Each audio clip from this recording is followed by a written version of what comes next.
Good morning. My name is Scott. I'm the program director at Bike Athens. More specifically, I'm in charge of the bike recycling program.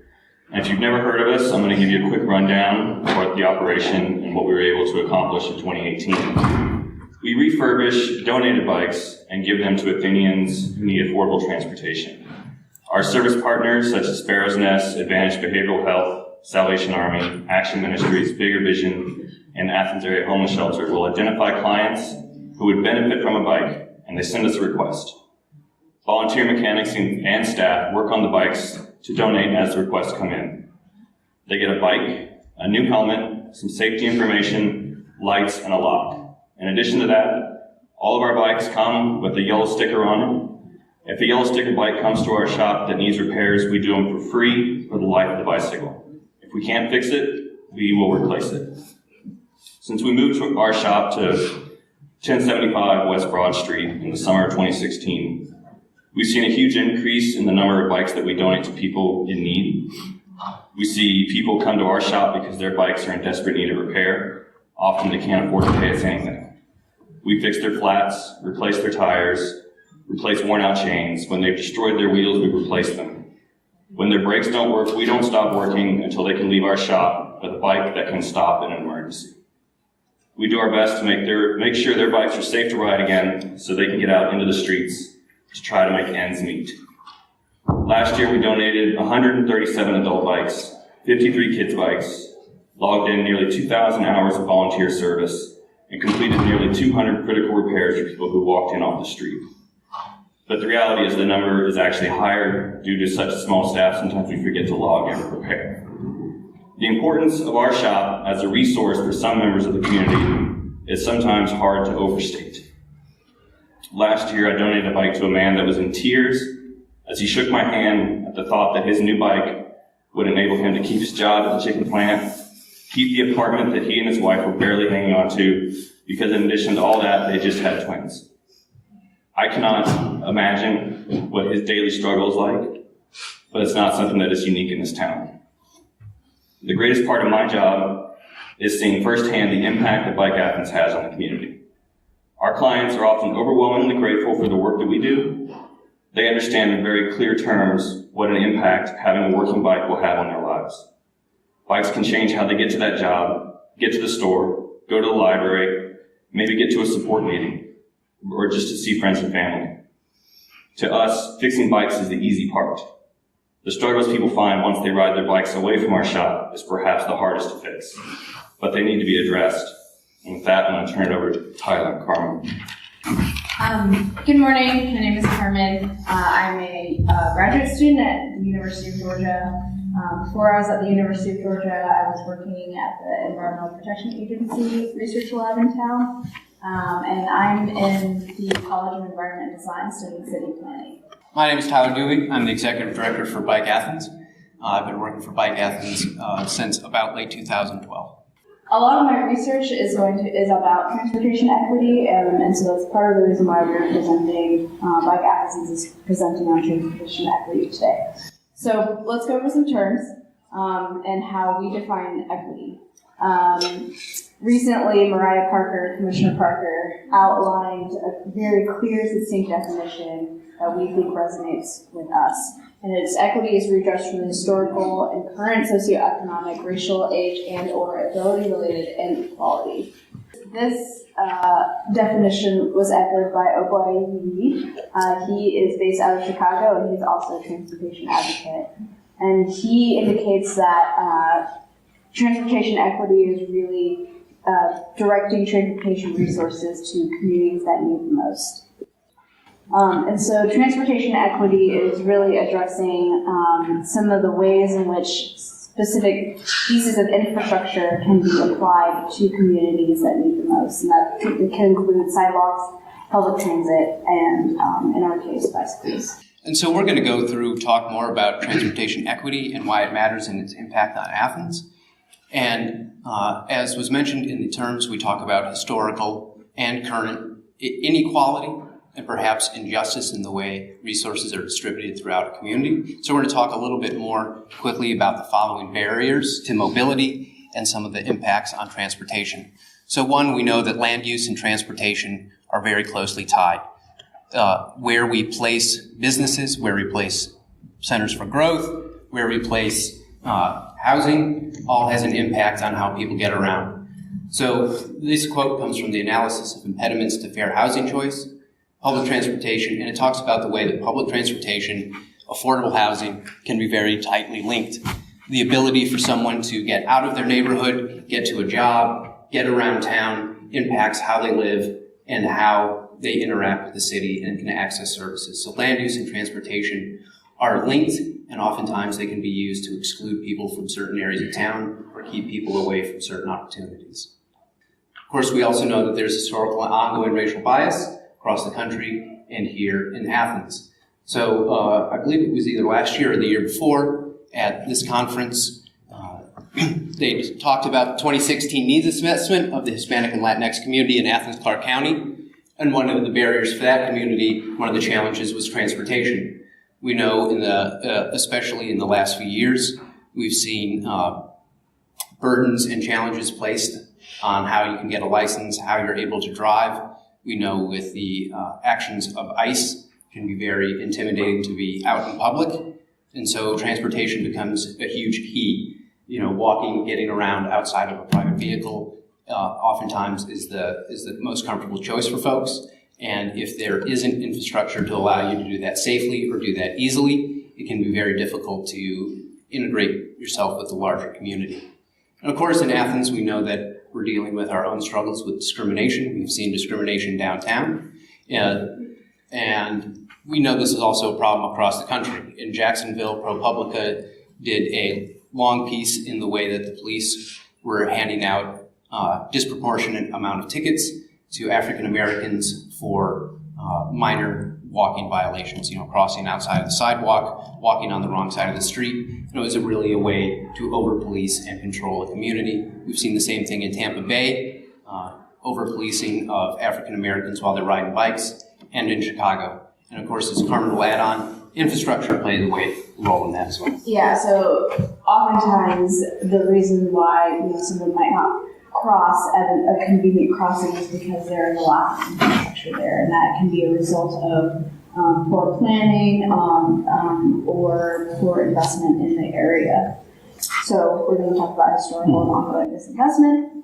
So, of course, the ideas are linked with racial bias and historic and ongoing disinvestment. Again, this was taken from the Athens Wellbeing Data Project. They found evidence of historic disinvestment happening here in Athens in historically black areas, in the current areas where we see large African American populations, that there is historical disinvestment. And along with historical disinvestment in buildings, it's also a lack of sidewalks, a lack of other infrastructure, which allows police to do enforcement. So if there's not a lot of sidewalks in your community, it becomes a lot easier to give out tickets for not crossing at the crosswalk.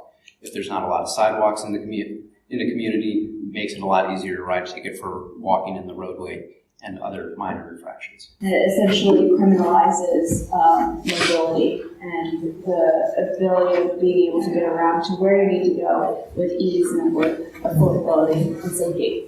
This was just an article in the Flagpole talking about the issues of displacement and gentrification that are currently happening on East Athens, as we see new investment come in, pushing current residents out. Yes, and oftentimes what this results in is people living in an island around the city, around the job center. So people who live on the outskirts because that's the only place where they can afford to live, might not have a car to be able to access the job center downtown. And we have a really great bus system around town, but oftentimes it doesn't run as frequently as it needs to get people conveniently from their home. And the headway is usually like an hour or 2 hours, which is a lot of time when you have a family that you also need to take care of.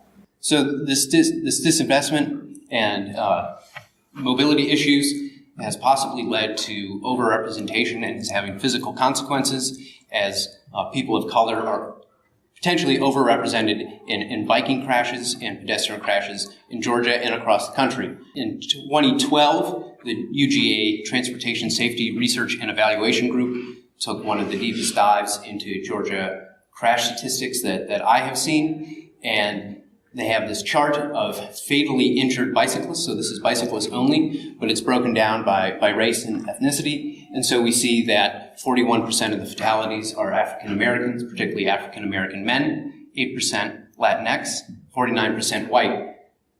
The question is does this truly equal overrepresentation?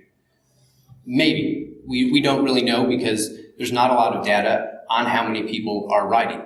Unlike traffic counts where they can put out sensors and they can see exactly how many cars are going over a certain road. We don't have that data for bicycles.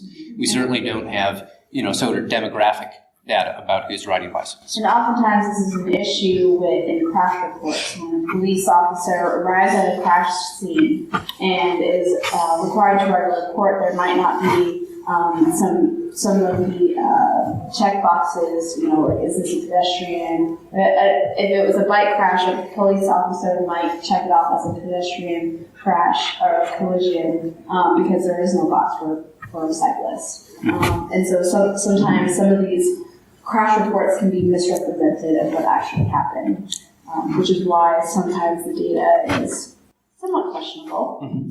But we do know that people of color are overrepresented when it comes to fatalities when people are walking. So here, this is from America Walks. African Americans, 12% of the U.S. population, 20% of pedestrian fatalities. Latinx, 62% higher death rate than whites.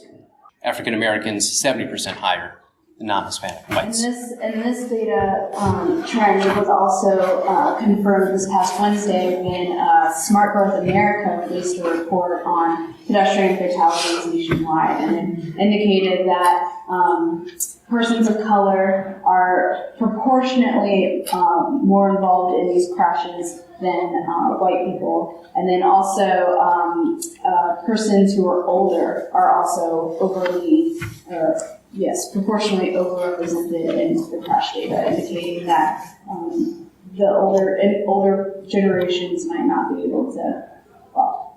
As we age, we can't cross the street as quickly.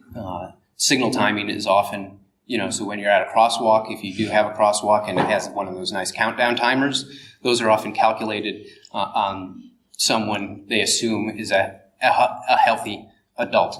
So for an older population, the infrastructure literally will not give you enough time to cross the street because it was not designed for someone older or with any mobility challenges. To say nothing of whether or not the street accommodates a walker, a cane, a wheelchair, or anything like that. Again, so we've described quite a few barriers to mobility that society and systematic racism and inequality have placed, particularly on communities of color.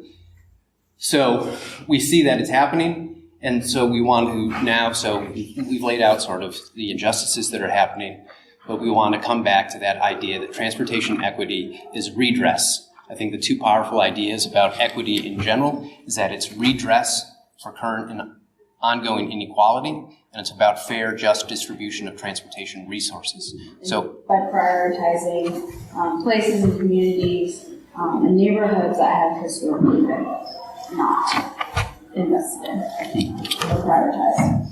So one of the key components, so I'm in the city planning program at UGA, and one of my frustrations with planners in general is that they're too space focused. They're so focused on place and placemaking, and there is they often kind of disregard or kind of belittle the importance of people and having a people-focused approach. Tamika Butler is a city planner, and she is now the director of equity and inclusion for Tool Design Group, who did the Athens Emotion Plan here. But this quote from her really kind of hones in on the importance of including people and addressing some of the historical injustice. I'm going to read it because it's so good.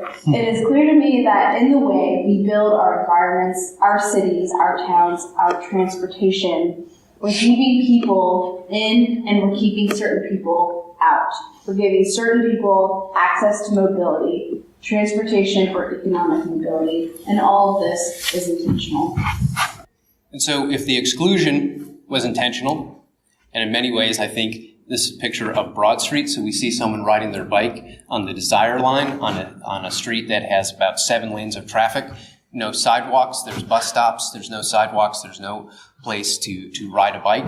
So this gentleman is making do the best he can. So when we've had this sort of intentional exclusion, we need to craft a solution that intentionally addresses the problems, and we think the best way to do that is to talk about the people of Athens and the challenges that we have created and we have to confront.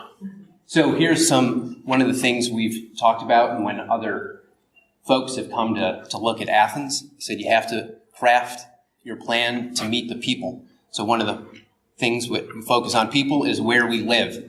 So this was from Athens Wellbeing. They have the racial composition of Athens neighborhoods. So we see that there is not a nice mosaic of everyone, a diverse makeup across the county. We do see pockets in which we see the legacy of segregation and redlining.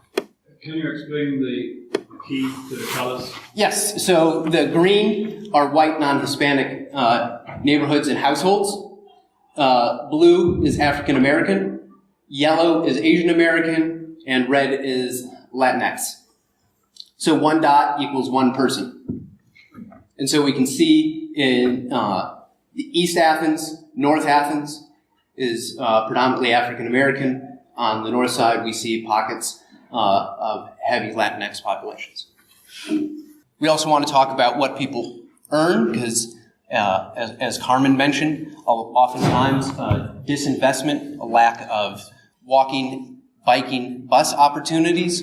We know pedestrian fatalities are linked with income, and in Athens, as found in the first round of the Athens Wellbeing Project, we have racialized income inequality. So here on the bottom line is the income distribution by thousands earned per month.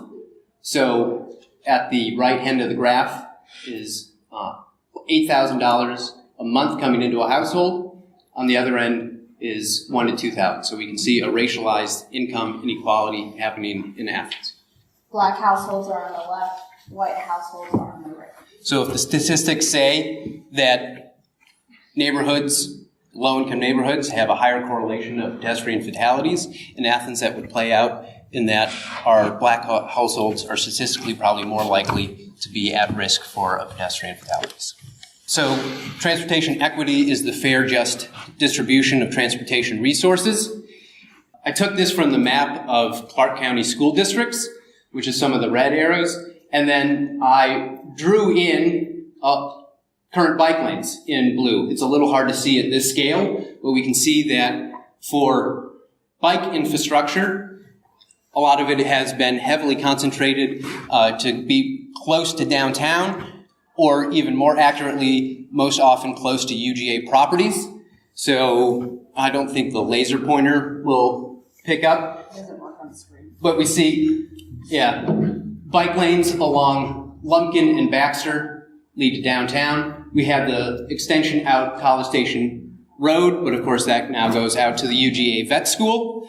We have almost nothing outside of the loop. So a lot of the infrastructure has been concentrated in downtown neighborhoods to serve UGA. Do you have yes, question? I'm sorry, are you taking questions at the end or now? We will. If you want to jump in and have a question, we can answer it now too. Well, I just wanted to ask, I have an assumption, but why do you feel, what does the research show as to why those 5 things are centralized? I think, what was the reasoning behind it? I think probably 2 reasons. One is that when Athens did its first bike master plan in the late 2000s, I believe the first bike lane was only laid in like 1995, 1998. So bike lanes are fairly new to Athens. Some research has suggested that people are only going to ride, 3 miles per trip.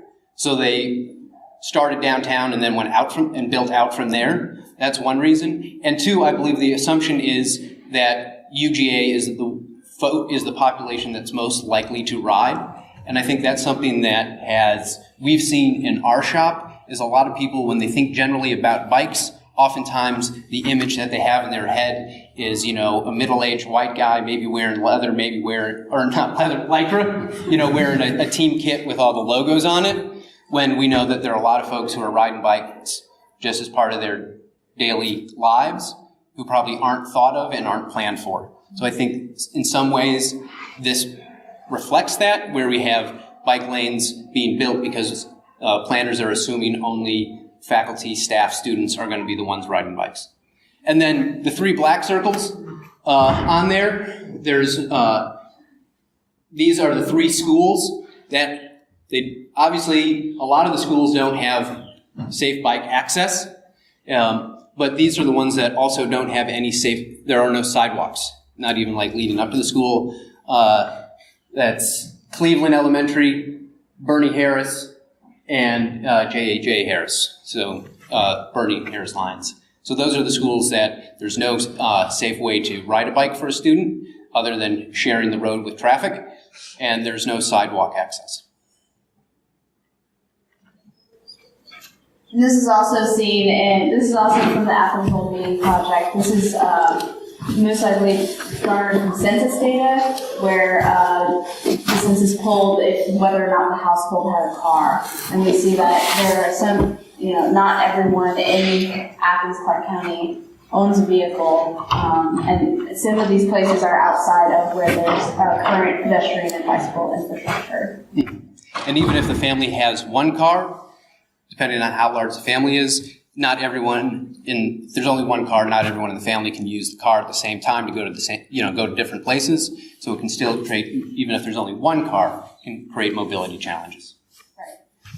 Yes? Could you flip back to the last map? What does the legend say? The legend says, so it's the percentages of people that don't have a available vehicle, with the darkest red being 8.5 to 11% of responding households in that elementary school zone do not have an available vehicle. Thank you. And so the white is the largest percentage? Smallest. So in the white areas, most people have an available vehicle for the household. So the darker the color, the less likely you're going to have. Thank you. Mm-hmm. This is a map of an existing bus network in town. And it's pretty, it's pretty wide ranging, and Athens Transit does a really good job at trying to spread out its routes and accommodate as much of Athens spatially as possible. But oftentimes the routes are too infrequent or only run at certain times or certain frequencies. Right. Luckily, we have bus service that runs 7 days a week, but it's not 24-hour bus service. I believe it only runs to 9, 10 o'clock, and that's when the last bus gets back to the multimodal center. So it's not, if you're out at the mall on Atlanta Highway, you're not going to be able to catch a bus at 9. The bus is long gone. It needs to be back at its route, finish its route by 9. So that's something we've seen at Bike Athens, where, folks need a bike. So I'm working at the McDonald's. It's open 24 hours a day. I can't use the bus to get to work, so they need that bike to supplement other transportation systems. And so we've sort of talked about historical current barriers due to racial bias discrimination. We've talked about the people of Athens, so now we'll sort of we'll transition to sort of visions to going forward. We've titled this Towards Transportation Equity, so it's an ongoing process, but ways to confront it, get closer towards a truly equitable transportation system. So this is the biking and walking plan that was just accepted by the Athens Mayor and Commission. And this is like the proposed regional network. So this is like what they hope will be the full build out 20 years in the future, depending on funding. So here we can see those schools I highlighted earlier now have both biking and walking connections, and that's something that they focused on, was trying to make sure that every school has safe areas to walk and bike. And we can also And so in creating Athens in Motion, they did consider equity, and they used, particularly as a goal, but also as a way to prioritize projects. So they used some quantitative criteria to promote equity. So they had sidewalk to road ratio. So pretty much they said, well, calculate how many roads there are, and in places where there's a lot of road but not a lot of sidewalk, that's going to be an area that we prioritize because it means there's not safe places to walk. They looked at areas that had high bus service. So their thinking was if there's a lot of bus service, more people are going to be using the bus, so we have to have safe connections to the bus. Similarly, areas with households with no vehicle, commuting rates by bus. So it's the idea of people who don't have access to a car, people who need to use the bus. We're going to prioritize those places. They also looked at areas with percent in poverty over 65 getting prioritized, percent in poverty under 18 being prioritized.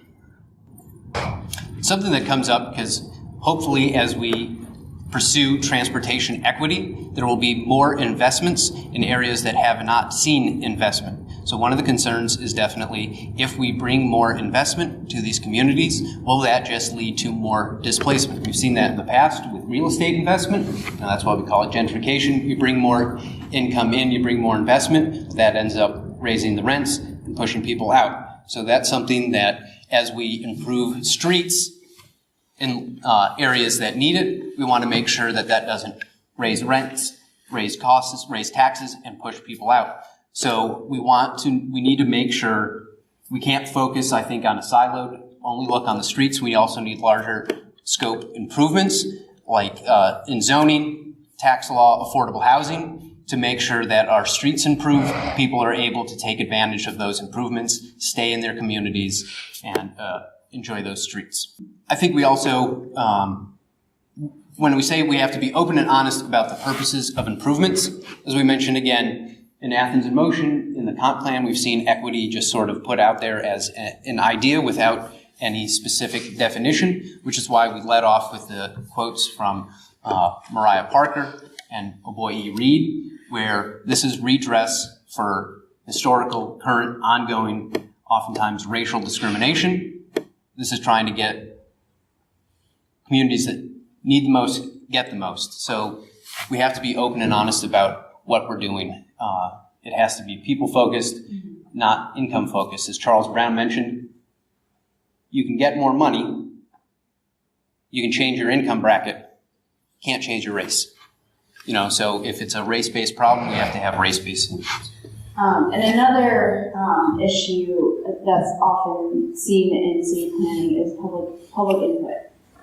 And involving the public in some of these larger scale decisions about where we're going to invest in our communities. How the Athens Motion Plan got involved was that Jewel Design did a lot of public outreach. And in working with the community, it's important to not impose your decisions or your viewpoints on the community. And this was seen recently in Detroit. So Detroit has a nonprofit organization that plants trees in neighborhoods where trees have been cut down historically, and they kind of just decided to plant trees in neighborhoods that were predominantly African American. There was a lot of pushback on that because in the article, some of the people who were interviewed who lived in those neighborhoods said that there was no outreach to them. No one came and talked to them about whether or not they wanted trees. And what the interviewer found was that it's not the trees that the community was against. That's not it at all. It was because of the historical injustice that had happened, had left some like scars on the community. And they did not want the Detroit city government coming and imposing decisions on them that they did not consent to. So it wasn't the trees. They're all about the trees. But it was that the government made decisions for them that weren't kind of vetted through them. And I think it's something, and part of this presentation is certainly for biking to change the rhetoric around bikes and what bike improvements mean. So we've heard one woman, she wrote a book called "Bike Lanes Are White Lanes," and she talked about how bikes can be a rolling signifier. So for many people, the image of an African American on a bike is much different than the image of a white person on a bike, and it connotes different things. So oftentimes, bike advocates in the past, sometimes bike lanes can be easily sold to the government by saying bike lanes will attract talent, they'll attract young folks, millennials love to ride bikes. We need to do this economic development, we'll put in a bunch of bike lanes and it will attract a bunch of new young talent. For a lot of people, when they hear that rhetoric, they hear, oh, these bike lanes aren't for me. These bike lanes are for people who don't even live in Athens. So why would we want to build them? Why would we want to support them? But part of our talk is about there are a lot of people in Athens who need safe places to walk and bike. They're already riding. We're just maybe not thinking about them. So when we plan, we're not planning because we want to attract other people into town. We're not trying to bring talent or do economic development. We need bike lanes because there are people in Athens riding their bikes who need them and deserve safer, more dignified places to ride a bike. And so part of that is we have, as Carmen mentioned, power sharing. These decisions, we have to be able to share our power and talk about where we want bikes. Charles Brown mentioned when people speak out against bike lanes, it's not because they don't want bike lanes, it's because they want to be part of the decision-making process to decide what their streets and neighborhoods look like. And of course, once we do this, as we go through the planning, we need better engagement, and we need to actually fund it and follow through. And the last bullet point here says, speak truth to power. When Charles Brown came and talked, I was at the time in my graduate school program, and I was feeling this personal kind of conflict within myself of how am I going to be someone who represents the government or represents a consulting agency or a nonprofit organization, but also really address some of the social justice issues. How am I going to wrestle with that myself, and how am I not going to sell myself out, quote unquote? And I asked this question to Charles, and he said, speak truth to power.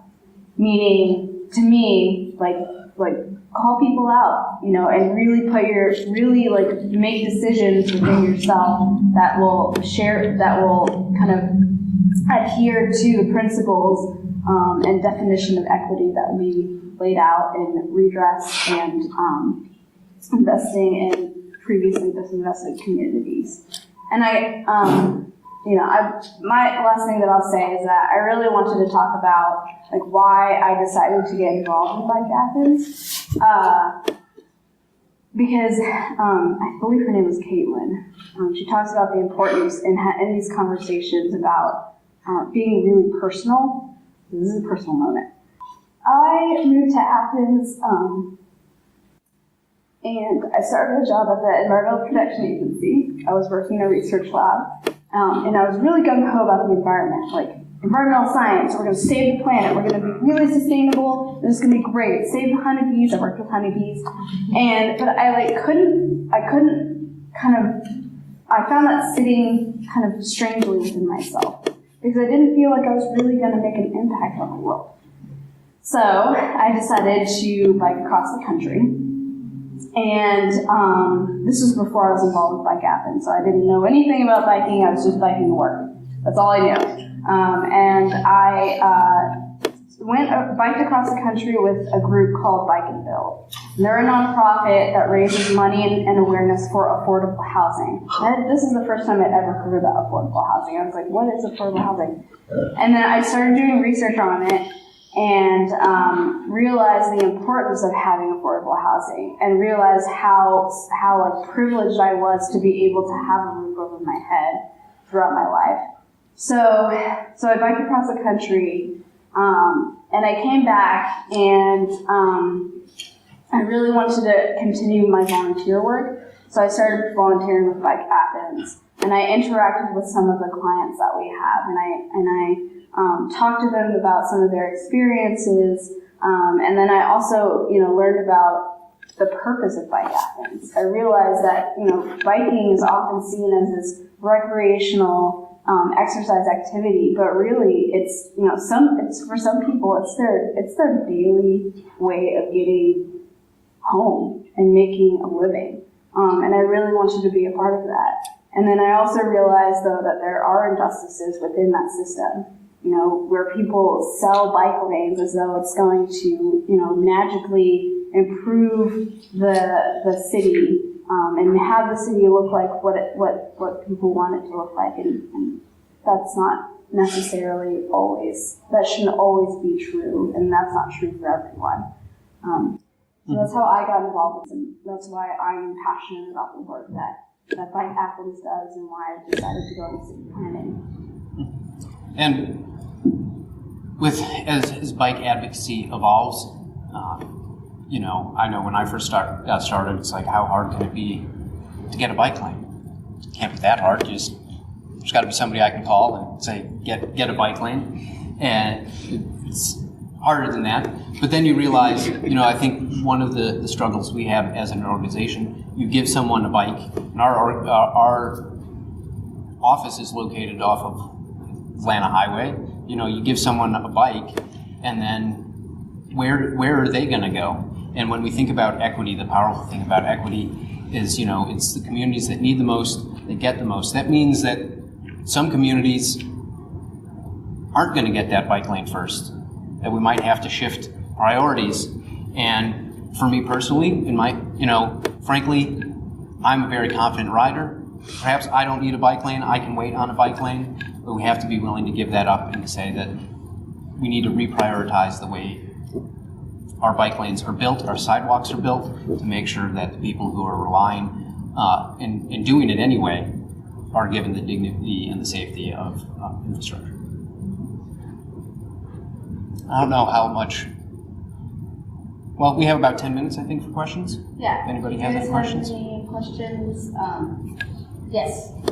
Yeah, I live in Snapfinger Woods off of Barnett Shoals Road, and hopefully you're familiar with the ridiculous events that happened on Barnett Shoals Road between College Station Yes. and the junction with Whitehall, where a plan was presented to the community at the firehouse. There were about maybe 50 people there to put these double bike lane on the right, if you're going towards College Station on the right-hand side of the road. I was in favor of that. I voted for it. Several people here voted against it. There was no discussion as to alternate plans or why we were doing this, because it was just one section of road. So I thought maybe it's an experiment in having double bike lanes. Double bike lanes are going in both directions. So the whole community suffered through the resurfacing and repainting of that for about 6 weeks. And it existed, I think, for 1 month before the community, the car driving community, complained so bitterly that the county reversed itself, and we suffered another 3 weeks while they reversed it back to its original. Tyler can speak to that. He was heavily involved in a lot of that kind of. Yeah, was Bike Athens involved in that? Yes and no. So that plan. So one of the things, we didn't want to get really into the nitty gritty, but Athens right now has a lot of policies that don't speak to each other. So they have Athens in Motion plan. They have a repaving policy. They have a complete streets policy that not necessarily all speak together. So as part of the repaving policy, and this is true countywide, almost any time there's a 4-lane road that is being repaved, they will examine it, do some traffic analysis to see if it can be reconfigured with fewer lanes.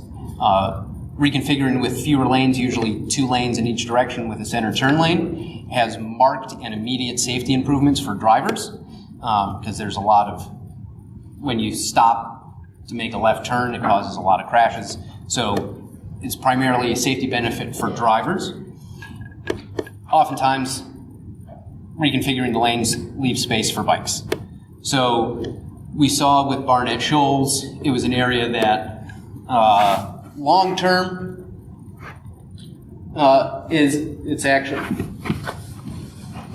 it was this section. So long-term, there are plans to run things out further out Barnett Shoals. And with the repaving, that's why it was done sort of so quickly, because the repaving policy came up. So it was one of those weird sort of an attempt to move quickly, but because not all of the policies work together and speak to each other, led to some of the frustration. You know, there probably wasn't as much outreach that could have been done. Since it was first done temporarily instead of just done at once, it wasn't the ideal design. Had they been able to enact their final vision, it would have been clearer on how that lane operated. And then there wasn't that connection because they haven't built the other facilities out Barnett Shoals that would have made it clearer why the bike lanes went on one side of the road. But overall, it does raise a point that as street improvements come, it will look different for people behind the wheel of a car, and particularly the decision makers. If you're committed to equity and transportation equity, then delaying a motor vehicle for 30 seconds on your daily commute is probably worthwhile given the safety benefits for everyone else on the road. I only saw 2 cyclists during the 2 months that it was up. We know that there were more than that. The part of the difficulty, I think it's in some ways similar to the head of the transit department always talks about the sort of problem with the empty bus, and that the way a bus system works is you never want to have a full bus. But then when people are driving around, they're like, why are we paying for all these buses? I never see one full. It's like, well, because that's the way that a bus is designed. It's designed to be empty most of the time. And with the bike lane, especially that one with the way commute patterns are, as I'm driving down the road, a car driver might be only on that section of road for 2 minutes. The bike's probably only on that section of road for 5 minutes. So you just don't see people using it that often. And at the time, there wasn't anything there yet, so no one had built up the habit of riding. Well, there are plenty of commuters that live out that way, and and no one's going to kind of like take their time in a bike lane if they're trying to get somewhere. So, they had Transportation and Public Works, SEU, put out a bike counter there, and there was across the nation. What's the statistic for the number of commuters? Like an average nationwide in larger cities, it's like 10% of the population. That's really high as a bike commuter. And here they were like, they counted on one day. They counted 16. Yeah. But again, it's like the old joke that you wouldn't argue for an airport by saying, well, no planes have landed in this empty field yet. So why would we ever build an airport? Until the bike lane is built, people aren't going to use it. So considering the experiment on Barnett Shoals was so short, it's not surprising that there wasn't immediate adoption of it. But we know that there are people, now that College Station bike lanes have been extended, using it. And there might have been people, we also heard anecdotal evidence that people were sticking with their old habits, which was like going through the vet school property. Yes. And we have a woman over here. Can we go to the last slide that you have? What can we do? And what can be done? This question is for anybody up there. Could you change those to 2 action items, 2 or 3, 10 if you can, but put that into something concrete that you could do. Absolutely. That could be done right now. Action items. What can we do?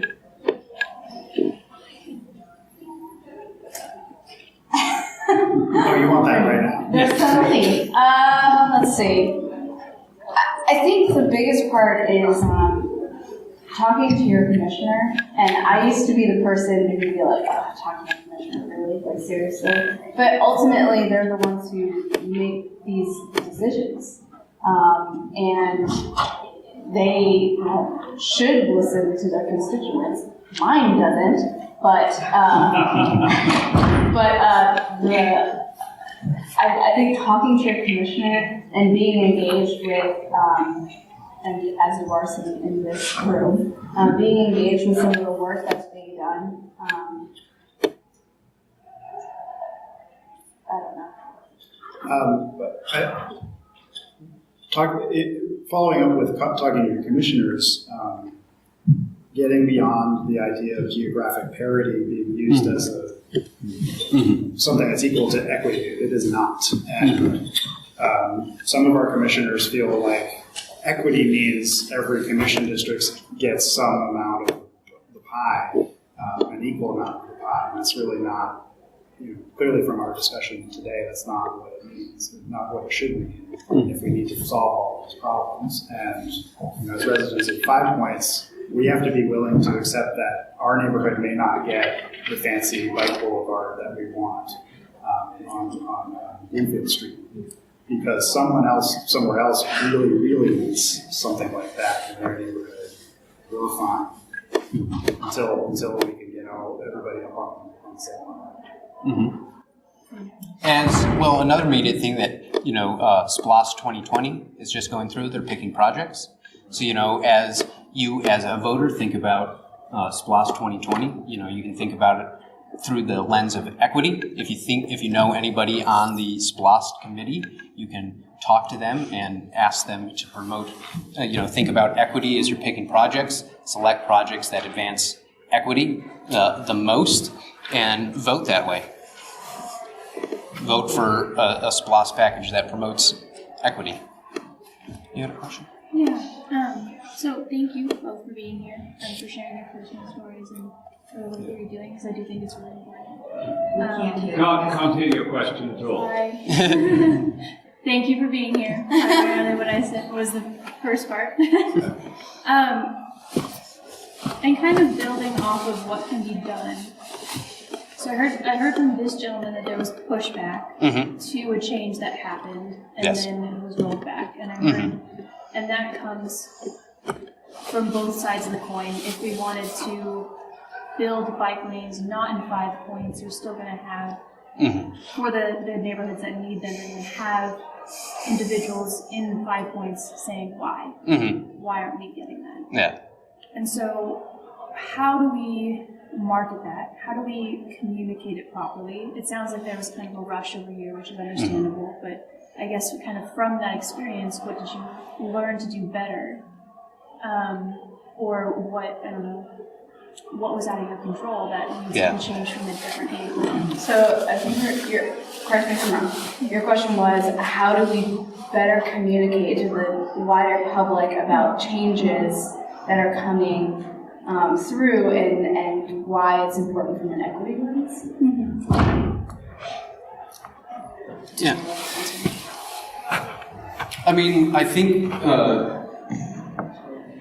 one of the things is create more, and this is something at Bike Athens that we try to do, we may struggle to do, some part based on size, but make community connections so that when a bike lane is proposed out on the east side, we have met with family members out there, but if a new bike lane is proposed, you already have existing connections with that neighborhood, so you can have more personal interactions with folks and explain why the bike lane would be coming down. And I think the nice thing is with at least having some of the outlines of a plan, I think we can start checking in now, both as a city government, as nonprofits, as individuals, to say, here are some lines on a map. Let's talk about what that community needs and what that line should look like. So it's not something we mentioned, but not every bike lane has to look alike.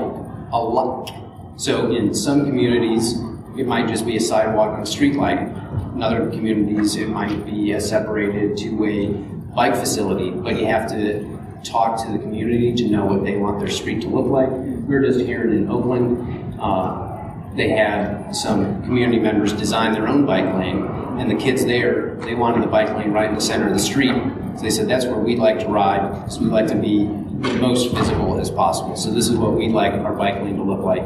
So I think before we go in with the design, talk to that community, say, what do you want this street to look like? How would this street best work for you? And then let's do that.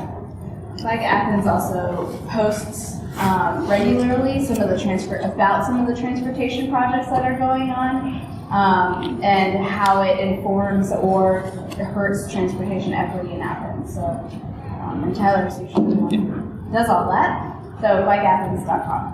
Or We changed it. BikeAthens.org. Either one. Either one. They'll get you there. yeah, if you guys have any other questions, we have to step down, but we're happy to consult with you. And we'll be around pretty much most of the day. We also have cards for the shop and our shop's mid-year report to talk about the service work that Scott does. Thank you.